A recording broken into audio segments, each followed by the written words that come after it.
And before even the ceasefire broke, I remember when there was children coming in with single gunshot wounds to the head. I've posted those videos on my Instagram, and they would come in with a single gunshot wound to the head from a drone. The drone would shoot them in the head, and this was during the ceasefire. And we would see this almost on a daily basis: kids shot in the head and in the neck. And to us, it looked like it was just target practice. It was fun for somebody to do this because they were just coming in at such high numbers, these children, and it was always the children. It was never a man that was shot in the head by a sniper. I mean, there was plenty of those as well, but it was always children that were that had the full brunt of this.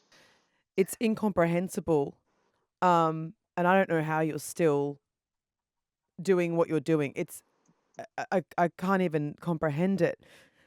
When it comes to the medical equipment and the lack of surgeons coming in, that is not only killing Palestinians, but it's also extending their pain in that you don't have the right medical equipment. Yes. What equipment do you Yeah. have? Well, when I was there, I brought with me my little doctor bag, and in the doctor bag I had a thermometer in there and I had a glucose stick. It was the only thermometer in the whole hospital. So I would get nurses coming from the wards asking me to use my thermometer. And I was very guarded over this thermometer because I was like, I would only give it to people that I would trust because I didn't want it to be lost. And I knew that was the only thermometer we had. So when we'd have children coming in with respiratory illnesses and infections and stuff like that, we couldn't take the temperature. It would be me and my thermometer taking the temperature. And, we didn't have any glucose sticks. And I remember, I bought glucose sticks with me the first time that I was there, like a sugar monitor. But this time I made sure I bought two because I remember the first time that I was there, we had a child who went into DKA, which is diabetic ketoacidosis, which is where, their body doesn't produce any insulin. And because of that, it starts to break down. The sugar levels get really high and it becomes dangerous. And then the blood actually turns acidic. And you need to, it's quite a complex process in which you manage someone with DKA. But if you can't monitor their sugar levels, you can't manage the DKA. And I remember us watching this girl when I was there, and she was only about 16 years old. And I remember watching her die very slowly for 4 days when we were guessing what her sugar levels were, how much insulin to give her, because we just didn't have a glucose stick monitor.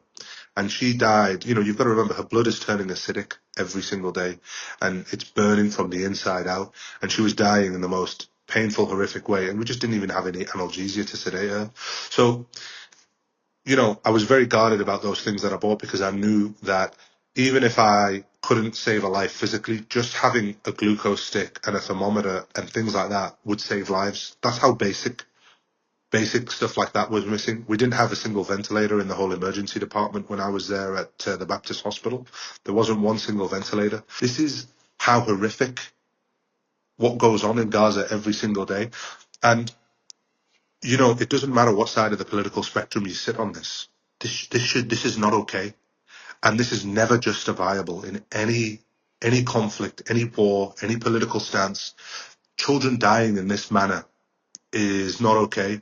And all I'm trying to do is I'm trying to get our government and my Prime Minister, Anthony Albanese, to sit down with me and talk with me so we can at least get an Australian children's hospital into Gaza and at least give these children, if they're going to die, at least give them the dignity to die, the, at least give them the, at least give